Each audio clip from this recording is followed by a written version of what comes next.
Ya Allah, kok males banget mau sholat.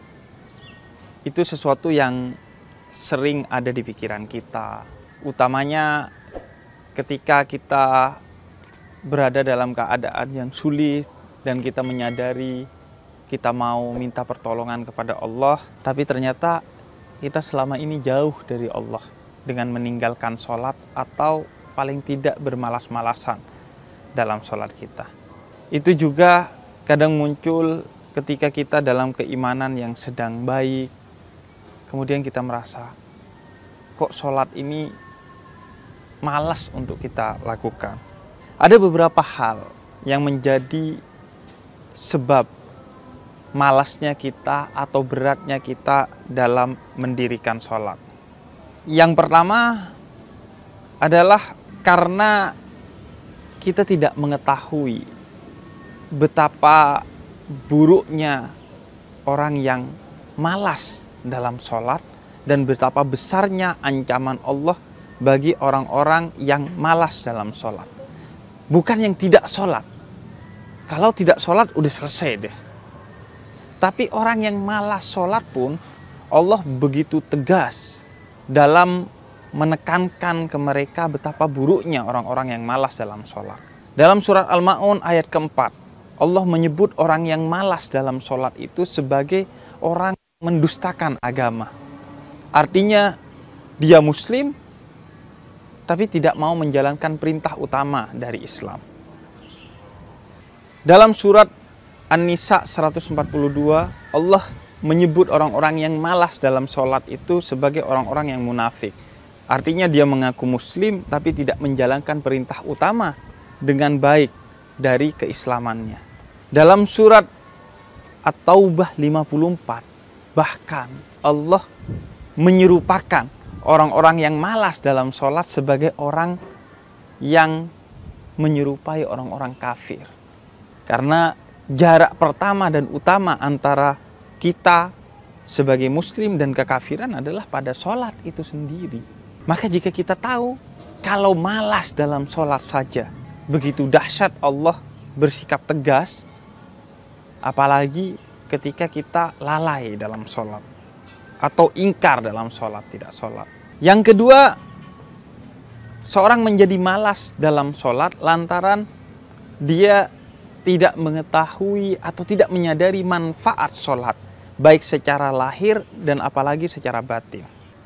Secara batin, sholat itu adalah jarak terdekat kita dengan Allah Subhanahu wa Ta'ala, yaitu dalam sujud. Kata Nabi adalah jarak terdekat kita dengan Allah. Kemudian juga secara batin, sholat itu adalah momen di mana kita bisa menenangkan batin kita. Karena sholat itu adalah pertemuan kita dengan Allah Subhanahu wa Ta'ala. Mi'rajul mu'min, mi'rajnya seorang mukmin itu dalam sholat. Dan juga tentu secara lahir, sholat itu memiliki manfaat yang begitu besar. Di antaranya ketika kita suntuk, tidak tahu harus curhat kemana, kata Imam Hasan al-Basri, salah seorang spiritualis muslim, dia katakan, sholatlah.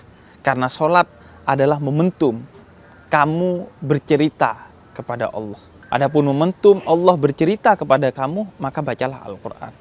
Jadi ketika kamu tidak menemukan sandaran lagi dalam keterpurukan dirimu secara lahir, curhatlah ke Allah melalui sholat. Kemudian juga secara lahir Allah katakan dalam Al-Quran, inna sholata tanha anil fahsya'i wal munkar. Sholat itu akan menjauhkan kamu dari kekejian dan kemungkaran. Bisa jadi kamu masih main judi, bisa jadi kamu masih berzina, bisa jadi kamu masih melakukan kenakalan ini dan kenakalan itu. Tapi percayalah, jangan lepaskan dirimu dari sholat. Pegang sholat itu. Karena sholat nanti yang akan membimbingmu untuk mulai jauh dari segala kenakalan-kenakalan dan kekejian-kekejian serta kemungkaran-kemungkaran itu. Kemudian yang ketiga, yang membuat malas dalam sholat adalah karena dia memposisikan sholat sebagai kewajiban, bukan sebagai kebutuhan. Padahal sholat adalah kebutuhan kita. Kata Syekh Mutawalli As-Sa'rawi, kita ini diciptakan oleh Allah seperti sebuah taman. Maka jika taman itu ingin terus tampak indah, maka dia harus ditengok terus oleh si pembuat taman itu, si tukang kebunnya. Maka kita ini seperti taman yang jika kita ingin terus indah, terus menarik, terus baik, maka kita minta si pencipta, pemilik, dan yang paling tahu akan kita untuk menengoknya. Paling tidak sehari 5 kali, yaitu dalam sholat. Sehingga taman ini diurus secara intensif agar selalu tampak indah dan baik. Maka sholat itu kebutuhan kita, bukan kewajiban. Sebagaimana lahiriah kita punya kebutuhan untuk makan, minum, tidur, istirahat, dan lain sebagainya, maka batin kita juga punya kebutuhan. Yang kebutuhan itu harus dipenuhi dengan sholat. Sebagaimana ketika kita lapar, kita makan, kita haus, kita minum, kita lelah, kita tidur. Maka ketika batin ini lelah, dia juga butuh dengan sholat. Hanya saja kita tidak menyadarinya karena kita terlampau menganggap diri kita hanya tentang lahiriah belaka, tidak batiniah juga. Kemudian yang keempat adalah lantaran kita tidak tahu betapa pentingnya sholat. Begitu pentingnya sholat sehingga sholat menjadi ibadah yang langsung Allah perintahkan kepada Nabi Muhammad dalam pertemuan langsung, tidak melalui malaikat Jibril yang mewahyukannya, yakni dalam momentum Isra Mi'raj. Allah memanggil Nabi Muhammad untuk bertemu langsung dalam perjumpaan yang terdekat yang pernah dicapai oleh manusia. Wa qaba qausaini au adna, sangat dekat dengan Allah, dan Allah memerintahkan kita sholat.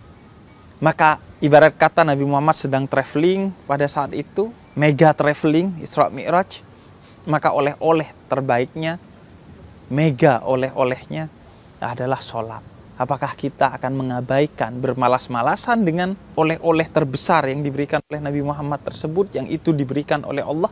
Kita tidak tahu pentingnya sholat. Padahal kata Syekh Mutawalli As-Sa'rawi juga, rukun Islam itu ada 5. Tapi rukun Muslim itu bisa jadi hanya 2. Rukun Islam itu ada syahadat, sholat, puasa, zakat, haji. Tapi seorang Muslim belum tentu bisa zakat jika dia miskin. Belum tentu bisa berpuasa Ramadan jika dia sakit di bulan Ramadan atau dia sedang bepergian.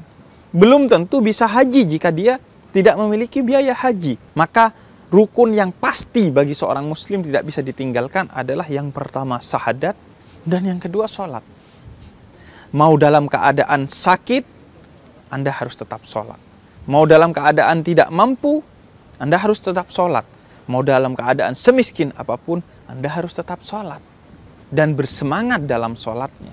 Dan bahkan kalau syahadat itu hanya sekali seumur hidup, namun sholat paling tidak 5 kali setiap hari. Betapa pentingnya sholat, sehingga semua rukun Islam itu ada pada sholat. Di sholat kita membaca syahadat. Di sholat kita berzakat, menzakatkan waktu kita yang seharusnya digunakan untuk hal lain, kita gunakan untuk sholat. Di sholat juga kita berpuasa karena dalam sholat dilarang makan dan minum. Di sholat juga kita berhaji karena sama-sama menghadap ke Ka'bah. Maka inilah signifikansi sholat yang kalau kita tahu, kita tidak akan bermalas-malasan. Saya pernah bertemu dengan seorang ulama Indonesia yang sudah tua, dan dia kakinya sudah tidak begitu kuat. Kalau untuk berjalan saja dia sudah gemeteran.